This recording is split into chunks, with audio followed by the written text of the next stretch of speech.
Muhammad, dosen pengampu mata kuliah Manajemen Strategik. Ibu Indahwati, SEMMMAK. Kami dari Universitas Pamulang dan dari Prodi Akuntansi. Di sini kami dari kelompok 2 ingin menjelaskan materi strategik dalam proses manajemen strategik. Kami kelompok 2 yang beranggotakan 4 orang yang terdiri dari yang pertama saya sendiri, Adib Dival Farizi. Yang kedua ada Ervina Anggraini. Yang ketiga ada Verina Damayanti. Dan yang keempat ada Risa Asrina. Di sini saya akan menjelaskan pengertian dari manajemen strategik. Menurut Samuel Cisetro dan J. Paul Peter pada tahun 1991, manajemen strategik adalah proses berkelanjutan yang membantu organisasi menyesuaikan diri dengan lingkungannya. Selanjutnya, menurut Whelan and Hanger, manajemen strategik mencakup tindakan dan keputusan untuk menentukan kinerja jangka panjang perusahaan. Intinya, manajemen strategik berfokus pada perencanaan, pelaksanaan, dan pengendalian strategi untuk mencapai tujuan jangka panjang. Selanjutnya ada proses manajemen strategi. Yang pertama, menetapkan visi misi dan tujuan, arah, dan alasan keberadaan organisasi.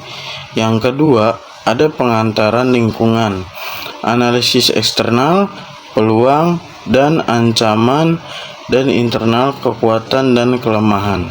Yang ketiga, perumusan strategi, memilih strategi yang tetap, misalnya pertumbuhan, diferensiasi, kepemimpinan, biaya. Yang keempat, pelaksanaan strategi, mengubah rencana jadi tindakan atau alokasi sumber daya, koordinasi. Dan yang kelima, evaluasi dan pengendalian, memantau hasil, melakukan perbaikan jika ada penyimpangan. Baik, selanjutnya di sini ada keunggulan kompetitif. Keunggulan kompetitif adalah posisi unggul perusahaan dibanding pesaing. Bentuknya bisa berupa harga lebih kompetitif, kualitas dan desain lebih baik, referensi terhadap pelanggan, inovasi berkelanjutan, brand atau reputasi kuat, pemasaran efektif, efisiensi biaya dan operasi, hak kekayaan intelektual, jaringan distribusi luas, hubungan kuat dengan mitra, personalisasi produk atau layanan, praktik berkelanjutan dan tanggung jawab sosial. Selanjutnya ada 3 model keunggulan kompetitif. Yang pertama itu IO. IO ini berfokus kepada eksternal. Yang kedua RBV. RBV berfokus kepada internal. Yang ketiga ada Gorilla. Gorilla ini adalah fleksibel dan adaptif terhadap lingkungan bisnis yang cepat berubah. Lalu ada 10 formulasi strategik.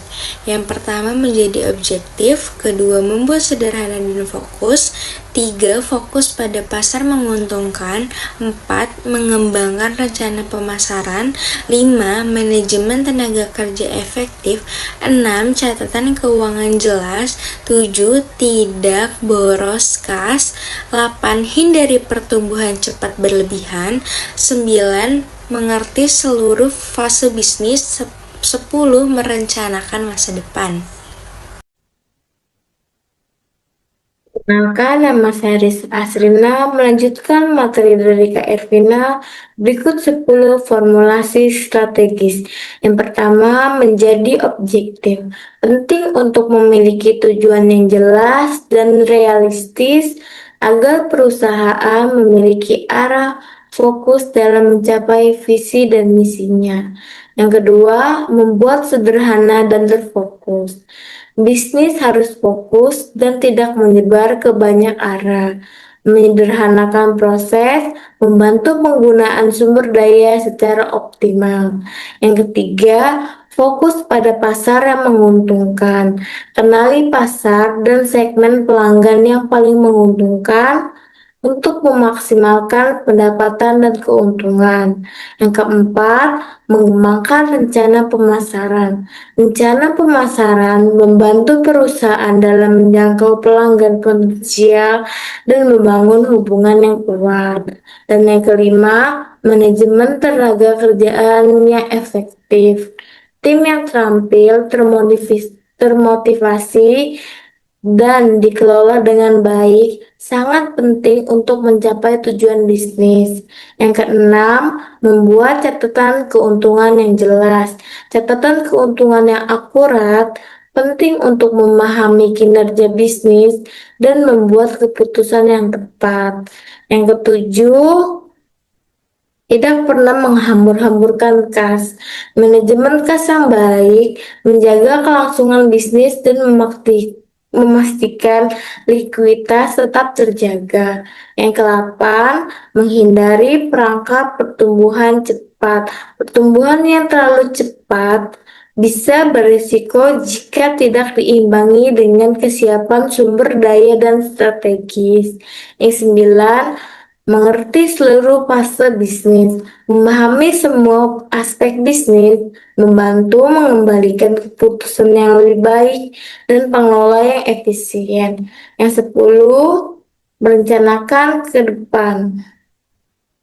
Perencanaan jangka pendek dan panjang membantu bisnis tetap fokus dan siap menghadapi tantangan.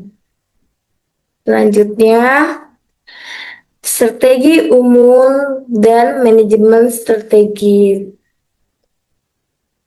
Yang pertama adalah produk leadership. Berfokus dalam pendekatan ini, perusahaan berfokus pada pengembangan produk atau layanan yang unik dan inovatif. Yang kedua, operational excellence. Dalam strategi ini, perusahaan berupaya untuk menciptakan efisien dan aktivitas dalam operasional mereka. Tujuan utama adalah untuk mengoptimalkan. Yang ketiga, customer intimacy, berfokus memahami dan menyesuaikan produk atau layanan dengan kebutuhan pelanggan.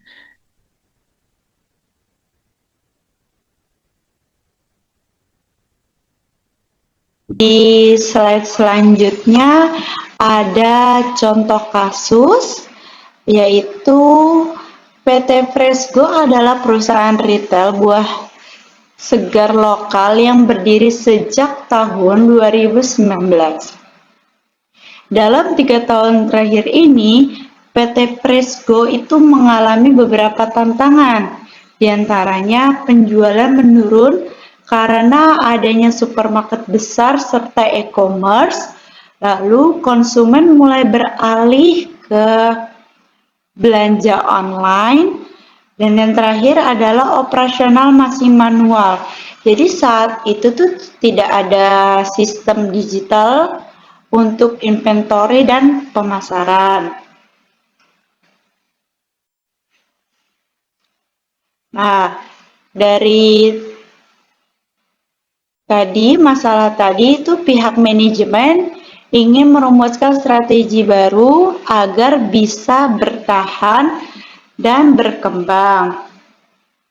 Strategi yang dipakai adalah meningkatkan layanan pelanggan dengan pengiriman cepat dan produk yang segar. Dan lalu membangun brand yang kuat dengan identitas produk lokal yang sehat, lalu menghadirkan inovasi layanan berupa aplikasi belanja buah segar. Yang terakhir itu melakukan efisiensi biaya, lewat sistem digital agar stok lebih terkendali.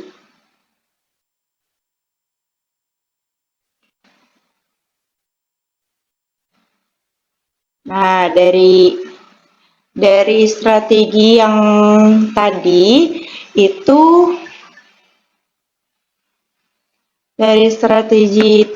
di hasil yang diharapkan adalah PT Freshgo mampu meningkatkan daya saing melawan supermarket dan e-commerce, lalu penjualan naik karena pelanggan punya pilihan untuk belanja offline ataupun online. Lalu terbentuk keunggulan kompetitif berbasis customer intimacy dan operational excellence. Kesimpulannya adalah manajemen strategis adalah proses menyeluruh dan berkelanjutan yang menyangkut rumusan visi, analisasi lingkungan, rumusan strategi, dan implementasi serta evaluasi. Dalam tujuan membawa organisasi menjadi lebih kompetitif, adaptif, dan keberhasilan proses ini bergantung pada sinergi internal dan eksternal, serta kemampuan organisasi menciptakan keunggulan kompetitif melalui inovasi, efisiensi, kualitas, dan pelayanan. Tiga pendekatan utama dalam meraih keuntungan tersebut adalah model organisasi industri, model berbasis sumber daya, dan model geria. Strategi dapat difokuskan pada keunggulan produk, operasional, atau kedekatan dengan pelanggan, sesuai kekuatan dan peluang yang dimiliki. Sekian materi yang dapat kelompok kami sampaikan, lebih kurangnya mohon maaf. Terima kasih.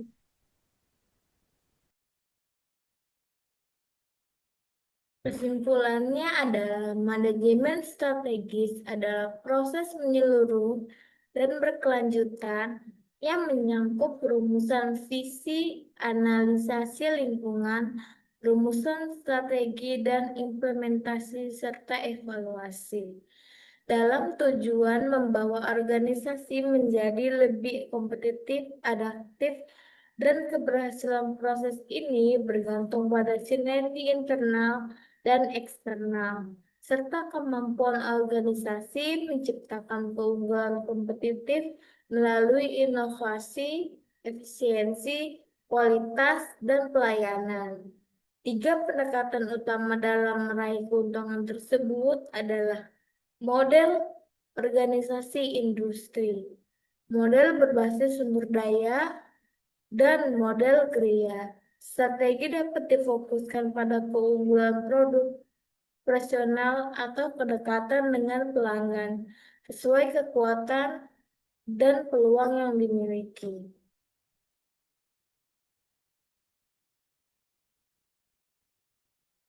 Sekian materi yang dapat kelompok kami sampaikan, lebih kurangnya mohon maaf. Terima kasih.